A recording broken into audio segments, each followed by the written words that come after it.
I'll just give you an example. Mahindra First Choice Wheels, which has got franchisees out there for used car. We had a town hall with all the dealers and put them a 10-point program of how we can help them during this time. It's very important. Those people, dealers outside there, sitting there, will be feeling very alone and not knowing how to respond alone. But the moment we form a chain that we are together, then it can be much bigger. The second one is, once the lockdown is there, think of how we will quickly upturn. So that means we oiled all the machinery. Have you done all the things which needs to be done so that, it's like our car. We go once a week and tune it up, right? Even though we are not driving it now.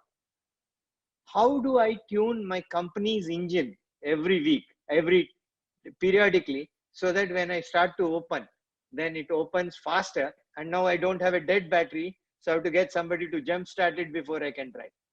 Yeah. So this is the second thing I would suggest to anybody.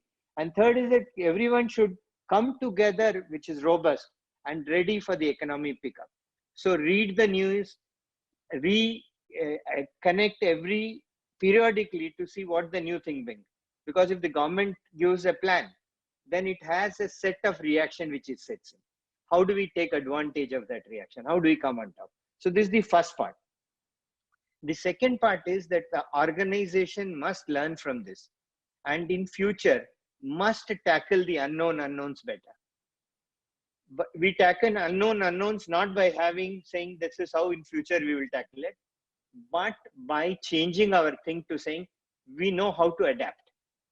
Prabir, if I'm going to write a book soon and that book's title will not be built to last, the title of the book will be built to adapt. So why built to adapt is because the future again will have a black swan event and we don't know what that event is, but we must know how to adapt to that one. So I was thinking about, for example, COVID-19 was never captured in any risk matrix, right?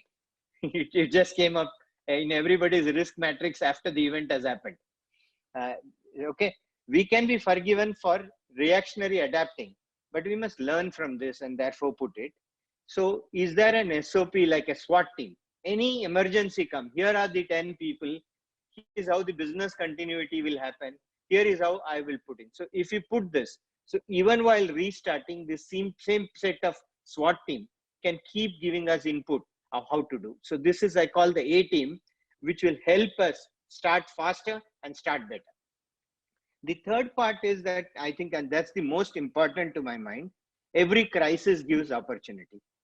Have you put a separate team called the B team out there? I called A does A and B does B. This is some famous book and writer who has given this slogan, right? And Pravir, you are HR, so you must know this, okay? So this B does B, if you put, have you put a team which is only looking at how do we come out of this better? What is the new adaptation? Take, for example, TVS. They say, I'm going to do 75% from home year after, even after the crisis is gone. So is this giving them a new cost paradigm, new business model paradigm? And therefore, that is the third part.